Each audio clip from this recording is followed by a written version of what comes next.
friend of mine, AWS, and it was a rickroll, so there is that. And then I was talking to one of my Gen Z coworkers. She had no idea what that was. So I felt really, really old at that.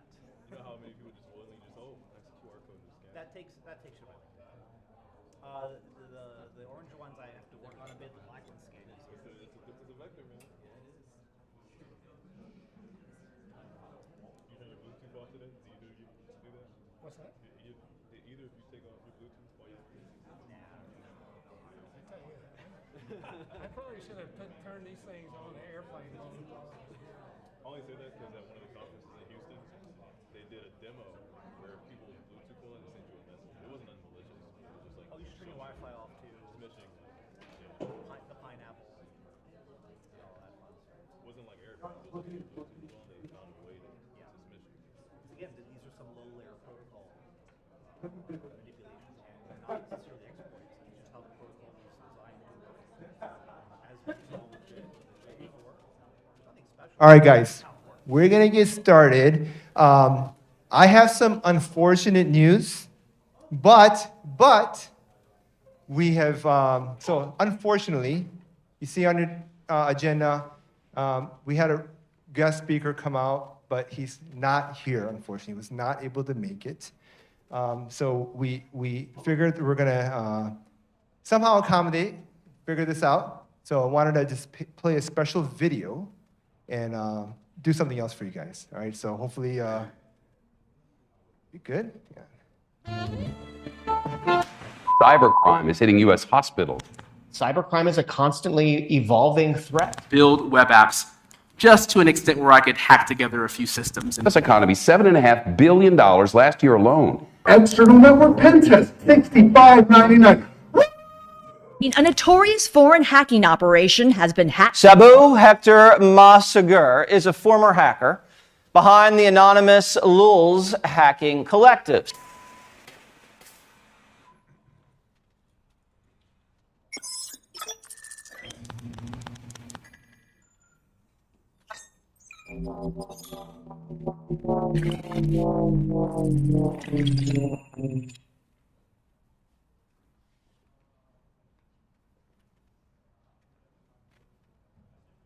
Heck, you out there?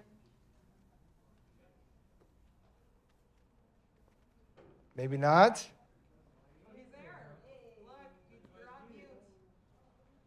There we go. We got you, man. Thank you. Good Sorry, friend of guys. mine. There was a slight delay in breaking into your feed. All good, My all zero good, didn't all work good, the man. First time off. We had Heck break in. Guys, Heck is a good friend of mine. Known each other for a few years now. Just amazing individual, and just unfortunately, like I was telling people, you were not able to make it out, but we wanted to have you out on the big screen. Thank you for being here on the big screen. Hey, you mind just giving a little bit of background, and then we can kind of just, it's just like an informal talk. I wanted you guys to kind of have Heck share some of his stories, and then more just kind of like a chat, right? Just kind of talk and tell you the real world from an ex-Black Hat. If you don't know him, if you haven't, look him up. He's been around the block for a few decades now. Leader of an anonymous hacking group, ex-LulzSec, and so he's got some stories to share. So I'll give it to you, Heck. All right, awesome. Well, guys, I'm sorry I couldn't be there today. The travel just did not work out. But nonetheless, we figured it out, and I'm hopeful that we'll have a little fun here. So just to give you guys some background, especially for those that don't really know me or see me talk before. So I'm a security researcher. I've been doing it for quite some time. And thank you, Fayez, for mentioning the decades, because now you kind of exposed my age here. I'm feeling a little bit old. But yeah, so I've been a security researcher for most of my life. I started back in the 1990s when I was 12 years old. And so, I was involved in the space before the space was a space. It was just a bunch of folks, ex-military folks coming out of the military, starting their businesses and offering services. And it was a very different time, a time when 0 days were aplenty. And you could just go on IRC and trade for 0 days and get whatever it is you wanted, so long as you had some wares to trade, you know? And now, as you kind of fast forward in time, you know, the fun thing that I would tell you guys is that, you know, since that time, since that era, all the way to today, the techniques and tactics and procedures in many cases are pretty much the same. You know, you still have identity issues and password issues, MFA issues. Well, back then you didn't really have MFA unless you want to count like RSA keys at some point in the early 2000s. But a lot of the issues that organizations were dealing with back then are some of the same issues you're dealing with today. So what you're going to see from the adversary's perspective and from the researcher's perspective on the defensive side is kind of, you know, trying to figure out ways around, you know, detection, especially now with all the cool tools that you guys have access to, you know, how to deal with kind of breaking out of attribution, right? If you're a threat actor, an APT group, whatever it is, the one thing you don't want to do is have your other attacks, your other compromises to be cataloged and profiled based off your methodology or modus operandi. And from the researcher's perspective as well, it's the same thing. If an organization would bring me in to do like a red team engagement, right? Where I'm trying to assess, rather I'm trying to identify potential gaps in the organization and then assess and come up with some sort of technical analysis, description, remediation strategy. You know, I want to be able to do that in a way that's, one, would test their SOC and SIEM, but also be able to provide them some useful information and context that they could leverage to kind of fix those gaps. On the flip side of that, you also have, you know, researchers and developers in that space that are looking to create tools that would help an organization, even if it means that it'll also help an adversary. And you see that debate a lot if you guys are going to like InfoSec Twitter or Blue Sky, or if you're having a conversation where someone's discussing a brand new tool or a proof of concept exploit that, you know, yes, would allow an organization or a pen testing company to test an issue, but it would also allow the adversary to leverage that issue. So, you know, from my time in the research space and working as an adversary at one point and now as a good guy, a lot is the same. You're always going to hear the same budget problems from the companies that you work with. I think that the cool thing now is that there's a lot better tools that could be leveraged by an organization, and the adversaries kind of works hand in hand. And so from our side, where you know, not only am I using my former adversary perspective, and of course as a pen tester, one of the things that I've been leveraging a lot more recently, since you guys are all at IntelliC0N and you guys are in some capacity part of like the threat intel space, one of the things that I had to learn after meeting Fayyaz and his team and his customers and all this good stuff and people just like you guys here was, well, can I leverage threat intel or its capabilities or tools as part of, let's say, the common pen test? And the answer was yes. You know, by leveraging relationships in the space, I was able to get over 30 million, or now 31 million, you know, access to 31 million compromised computers by means of info stealer dumps, getting access to all that data, turning that into a data set. And now if I were to engage an organization as a red team, or within, or for a red team engagement, now I'm able to kind of take that information and leverage it, whether it's going to be password spraying, target selection.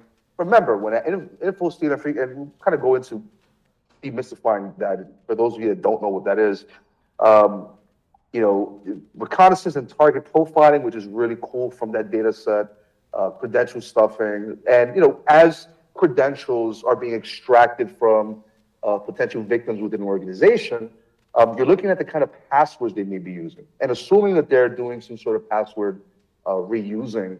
Now you're able to kind of build a profile on like their password choice methodology or whatever it is you want to call it. It is a great opportunity for profiling.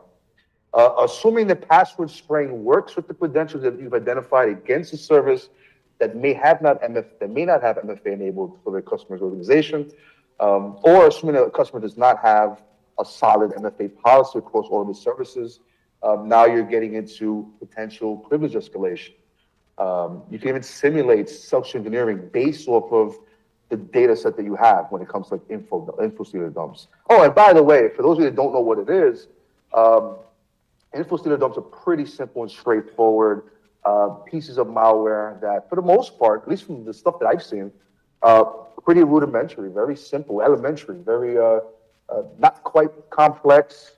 Executes on your system, usually stays in memory, doesn't care if it gets terminated, detected, or found. The whole purpose behind something as small as an info stealer is to be able to compromise your machine and exfiltrate information, even if it's a one-shot deal. Because at that point, by the time the data leaves your network, that's it, the game is over, right? So credentials are stolen, file system data hierarchies are stolen as well.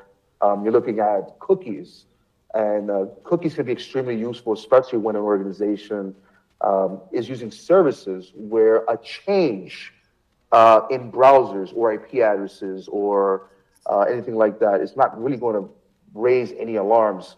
So an adversary would just take the session cookies that are, the post authentication, have already gone through the MFA process, and just add it to their browser and log in as you, right? So from my perspective as like a red teamer and a pen tester, utilizing those info stealer dumps that you would find in the Russian marketplaces has been extremely useful for myself and my team, where we're kind of able to kind of move beyond just trying to hack into an organization, do some social engineering, hope that we get some, credential submissions, and then of course hope that once we find those credentials or get those credentials and we identify services, I hope that we're not going to run into MFA prompts, because if that's the case, two things happen. One, the victim is going to get an alert, and then two, at that point I'm stuck. Now, unless I identify a vulnerability in the MFA mechanism and process itself, that's pretty much it. All right. So red teaming, nowadays can be a quite complex problem, especially if you're dealing with a bunch of these security tools that we have today. Now, another cool thing that I've learned when I just jumped into like the threat intel space, and again, thanks to Fayaz and his team and his network connections and looking at the different tools that's within his ecosystem, one of the other things I was able to like kind of leverage as part of utilizing this data set is aside from credentials, aside from cookies, aside from understanding or having a look at maybe an infected employee's file system, looking at the kind of applications they're running, aside from all that stuff, methodology to compromise the target. That's really important, because now I can replicate and I can simulate or emulate that same exact attack. And instead of infecting the victim with a info stealer payload, I can have a custom code, potentially signs, that's going to execute in the system, and then of course creates C2 communications, command and control. So it also helps with methodology, especially once you look at the data set, and what you're seeing is based on the findings from the data set itself, or the data entry itself, is the likelihood or the methodology and how the attack actually happened. And I'll give you guys a really good example of what that means. So on one victim we were investigating for one of my clients, and again, this is part of a red team. We were able to look at this data set that we have. We looked at their file system. We saw the applications they installed. And the person had installed a bunch of different like remote administration tools, think of like PuTTY or similar, WinSCP2, etc., and a whole bunch of games.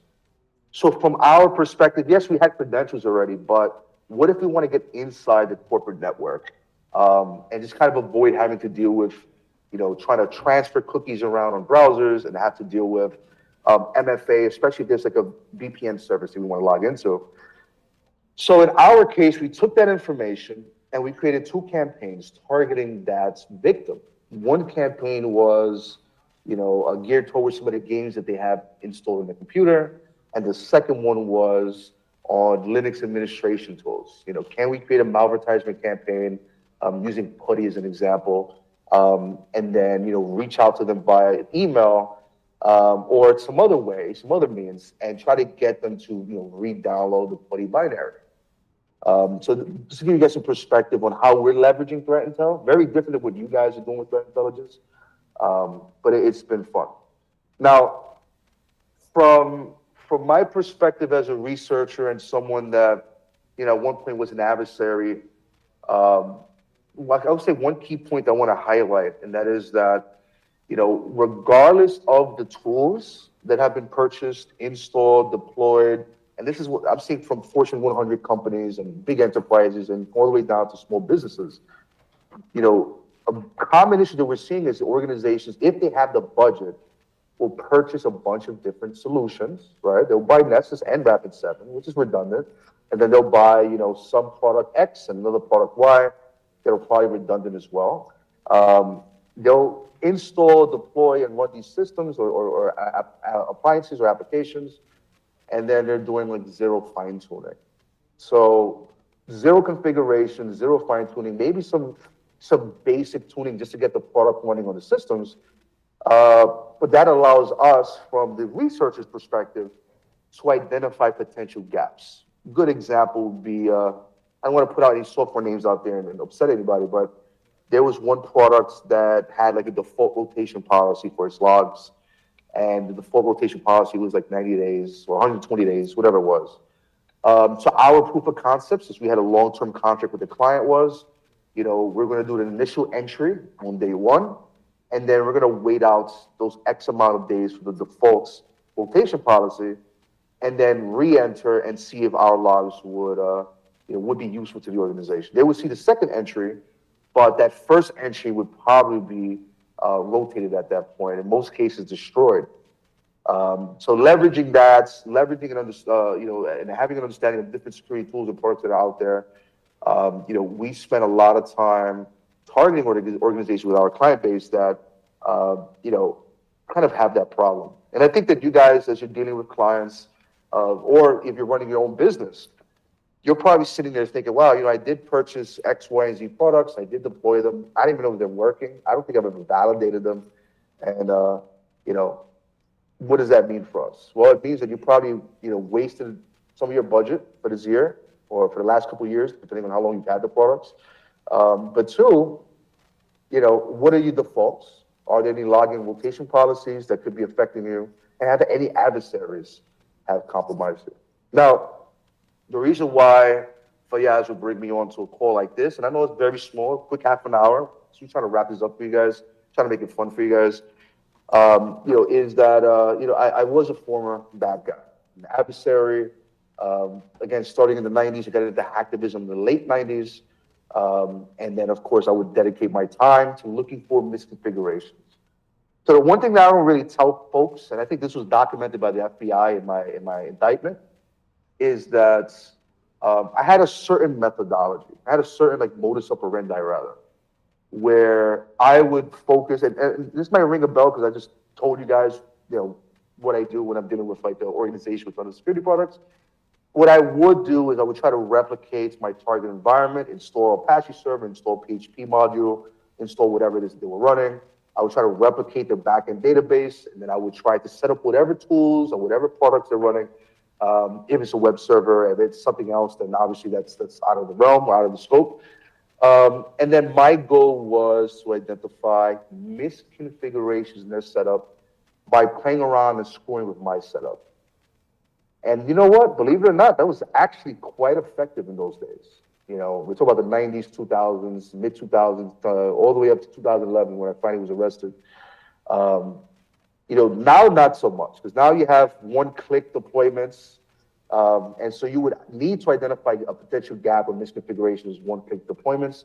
But back then, it was very easy to find potential vectors or attack paths because a lot of those services were installed manually. And of course, us as humans, we tend to make mistakes. So you take that perspective, then the subsequent years of research, working as a pen tester, red teamer, working with clients, looking at their environments, making note of the kind of issues that they're having. And then now you fast forward to 2025, you're leveraging threat intelligence as part of your methodology. And guess what? Now you're able to provide your customer, the organization, a ton of different coverage that most other pen testing companies are not going to offer. That's something as simple as an external pen test. You know, at this point, by the time that we got to this point here, an external pen test is more of a commodity than anything else. And the prices have gone down so much that anybody could do an external pen test. Anybody in this room right now could do one. So yeah, just like if you were creating a startup and you're meeting with investors, what's the one thing an investor is always going to ask you? But what are your differentiators? Common question. And if you don't have an answer to it, that call is done, right? That relationship is over. So as a researcher, as someone that's in this space, the one thing that you always want to do and keep in the back of your mind is going to be, well, what are my differentiators as a researcher?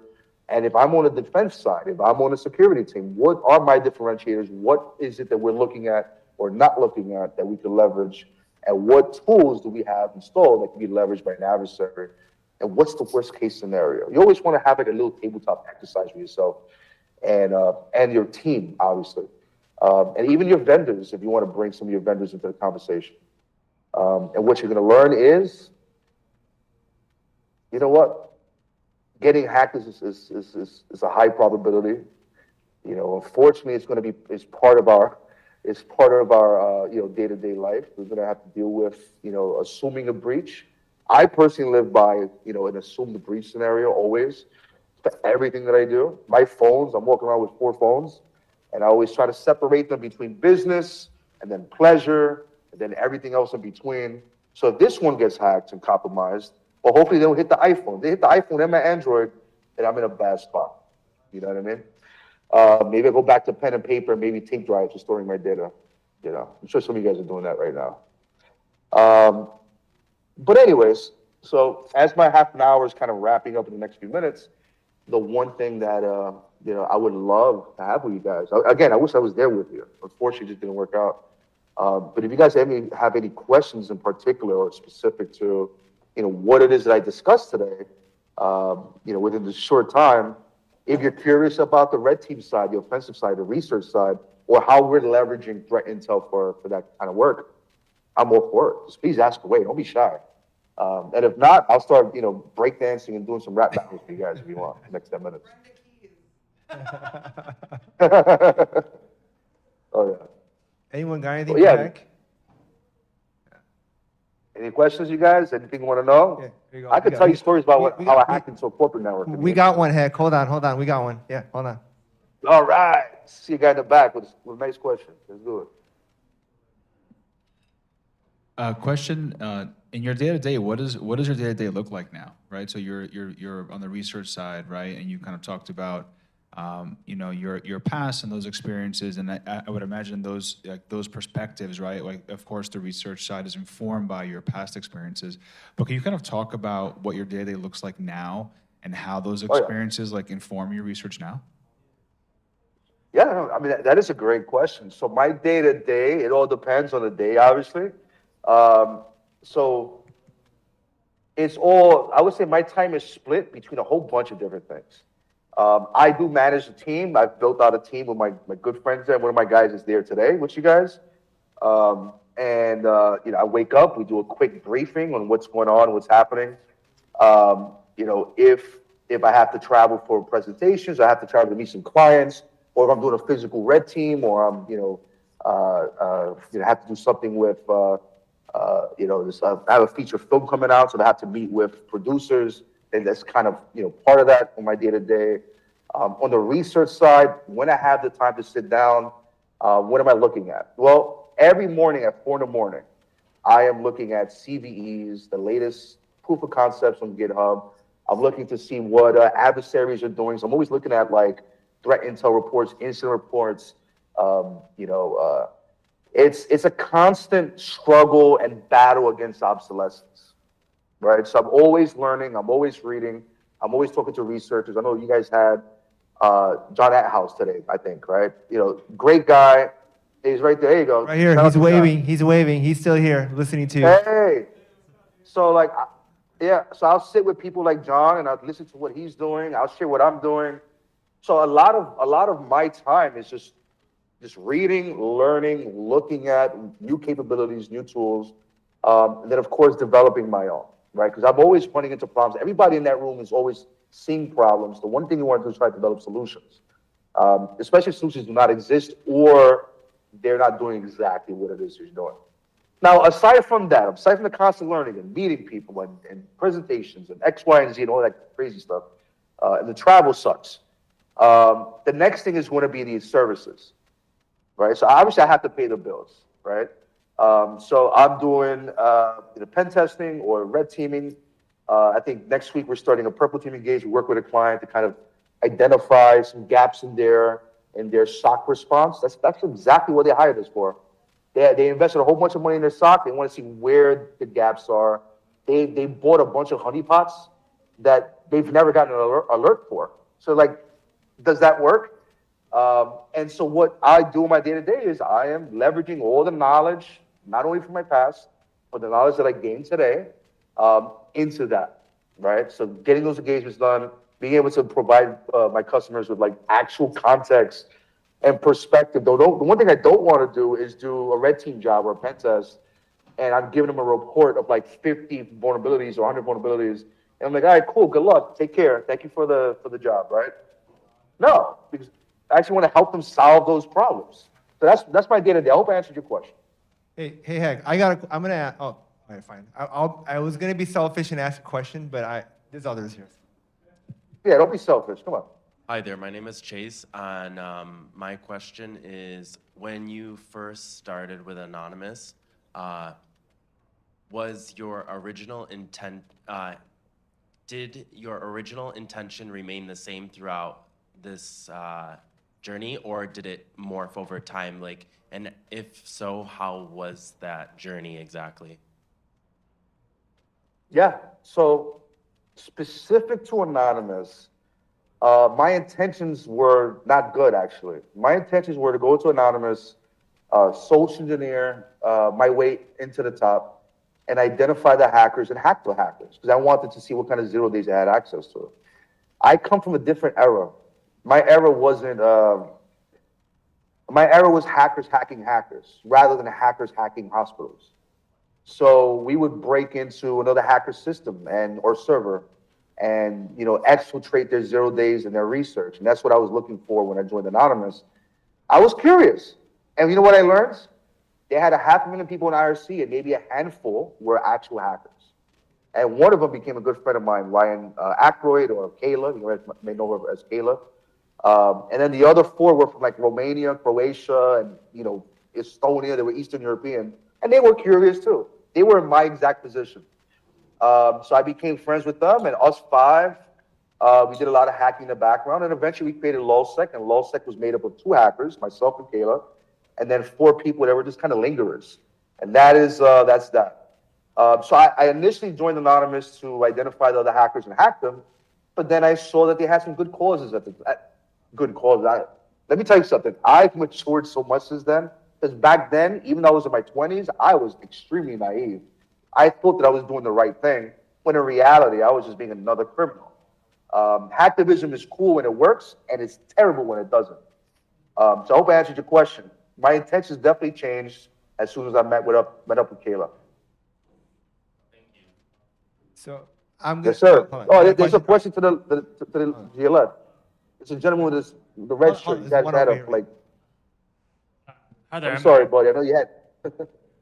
So I'm a student. I'm a cybersecurity student, so I'm just starting into this field, right? So, so my question is, for somebody who wants to become a red teamer, right? And I'm talking like students in general, right? What are some of the things that they need to be doing as they go into red teaming?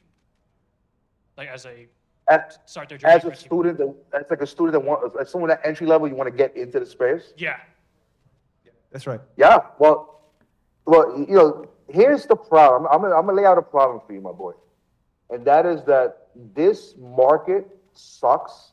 This industry sucks. I'm sorry to say it this way, but I got to keep it real with you, right? The industry is great when it works, and it sucks when it doesn't. When you go to LinkedIn jobs, you see hundreds of thousands of job postings. I challenge you to apply to those jobs. In most cases, you're probably not going to get a response. The reality is that this job market and the hiring market, it's not in a good place right now, and I don't really have an answer as to why that is. Sometimes it's a requirement issue. Sometimes you're going in for like an entry-level job, and they're like, yeah, we need 5 years experience. how, as an entry-level person that just came out of school, am I going to have 5 years of experience? Like, what does that mean? So I am not a fan of it. In fact, I have a podcast called Hacker in the Fed. It's me and the guy that arrested me, Chris Tarbell. Take a listen. It's actually a good show.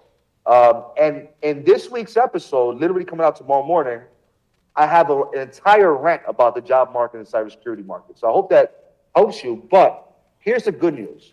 If you want to get into a red team position, a lot of what's going to help you. In fact, I just answered a fan email a moment ago on the same question. What's going to help you is if you could highlight your differentiators, right? You're not going to go and apply for a red team job if you have zero experience, zero CVEs, no GitHub account with no code. You got to have accolades because that's what's going to get you past the non-technical HR, right? You can have an OSCP and that's nice, but if you're applying for a non-security company, OSCP, and maybe there's a company that's a federal contractor, an OSCP doesn't mean anything to them. You would need to get some sort of certification that is accepted by the government. The OSCP is not, right? It's not ISO certified. So depending on the kind of job you're looking for, you have to change your strategy. And as you change your strategy, you're going to have a much better chance. Send me a message on LinkedIn and I'll give you more details. I know our time is running out. Thank you, Hank. We're going to do one more question, all right? Just one more. Yeah. Hey, you were talking about earlier the nomenclature of the info stealers, and you were talking about they don't really care. They're going to grab, exfiltrate data. How much in your experience have you seen there is a loader that is on the box that deploys the stealer, and the loader actually stays persistent, and the actual stealer leaves is non-persistent? Because a lot of times you're talking to people and they look at malware records and they're like, well, that was 2023 back in October. And you're like, yeah, but if you never checked it out, you still may have a loader still on there with a backdoor opportunity. Oh, yeah. And we've seen, one of the coolest things that I've been able to do is I have a really good relationship with Pika Security. If you guys know what Pika's is, they're a BAS solution, breach and attack simulation. Now, the cool thing about Pika's, and they're based out of Turkey, but they have 140 reverse engineers, malware developers, researchers. They have a really big team. They've reverse engineered about 600,000 malware payloads. Everything from the Babook payloads and loaders and info stealers and adware and everything in between. And the one thing, by being able to access that data, looking at the raw results, and by the way, download their Red Report. It's a free download and it has a breakdown of the last 500,000 malware samples they were able to break down and reverse engineer.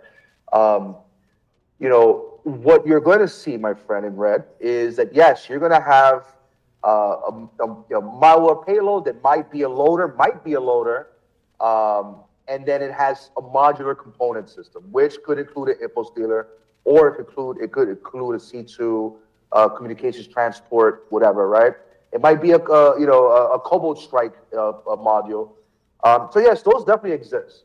But I've also seen the run-of-the-mill, basic as hell, malware payload that comes in the form of a malvertisement campaign, is an executable or a game plugin that's side-loaded and it runs and it exfiltrates and it doesn't care about persistence at all. And those are scary. Those are scary because they're so small, and you add a little bit of polymorphism, and they're likely going to get around a lot of the endpoint solutions that you've invested in, right? Especially for something that's a little bit dumber than an advanced behavior analytics EDR with all the bells and whistles, or if you have Windows Defender, but you're not paying for this very specific license where it does in real time, one-time detection of whatever the other, right? You're probably going to miss it. And we're talking about payload samples that are, teens, kilobytes in teens. So you're likely going to miss it. If the binary is signed, it's probably going to get through, whatever protections you might have, smart screen and all that. For the guy in the red shirt, yes, I've seen the loaders with the modular systems. I've seen the basic payloads. The reality is those info stealers are extremely effective. They work, and they're going to be the catalyst for a lot of ransomware campaigns, and they have been the catalyst. Because if you're the adversary, and you can have very little development skills and zero hacking skills, all you have to create is a campaign that's good enough to compromise a corporate employee, execute on their system, exfiltrate their credentials. Then you take those credentials and you sell those credentials on a Russian marketplace. You make a couple grand and you're happy and you move on to the next. Then you have guys like me that takes that for a red team engagement, or you'll take the opposite of me, someone that's a bad actor that'll take those credentials, identify an attack path, get access to the corporate network, and all of a sudden you have an MGM hack scenario. So threat intelligence is extremely important. And for any of you doing offensive work, leverage the capability. Because if you're just going to run Nexus against a network and then just validate some vulnerabilities, you're not really doing anything for your clients. You're still doing 1990 security work or 2000 security work. You have to continue to fight against obsolescence and keep up to date. So I hope I inspire some of you in that, because that's what I do. Just don't wake up at 3, 4 in the morning like I do every day, because you're going to get burnt out really quick, I promise you. Heck, I can see the passion, man. I love it. I love it. Hey, we're past time. Thank you, Heck. Should I share your X handle, Twitter handle with folks if they want to reach out? What's the best form? I don't really use Twitter. LinkedIn is your best bet. If you want to talk, if you have a question, hit me on LinkedIn. You've gone Hollywood now, man. You're like LinkedIn now. You're no more other channels. But yeah, anyone that wants to reach out, let me know. I can, he's on various different channels. Happy to connect you through, we work quite a bit on numerous different consulting engagements. He's typically the one that's hacking shit, and I'm the one that's kind of detecting and finding shit that he's hacking. So yeah, we're it's a good trade-off. Yeah. So we're but yeah, it's good. Good friends now, and really appreciate working with you, Heck. Thank you for coming out, man. Appreciate it. And for you guys, thank you all for staying. It's been a long day, but we made it all the way through for some drinks. Like I said, thank you very much again for coming out. Appreciate you sticking with us. Drinks in Guadalupe room, like literally if you go out past the bathrooms on the left side, hang out. We're all gonna be around here until 6 o'clock. Just if you guys can hang out, have a drink and just chit chat and just yeah.